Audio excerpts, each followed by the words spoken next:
Hey guys, this month we're showcasing the spotlight on a favorite fruit that thrives in September, blueberries. Blueberries require acidic soil with a pH balance of 4.5 to 5.5.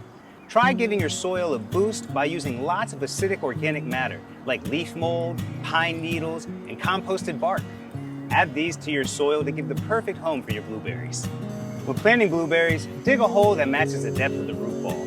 Then place the plant in the hole, ensuring that it was the same depth as it was in its container. Space your blueberry plants 1 to 1.5 meters or 3 1/4 to 5 feet apart for optimal growth. Our bed helps retain moisture and maintain soil acidity for blueberries. Now let's get ready for the final touch. Blueberries like lots of sun and moist soil, so keep the soil moist, but not soaking wet to avoid root rot. Blueberries are easy to care for if you follow these steps.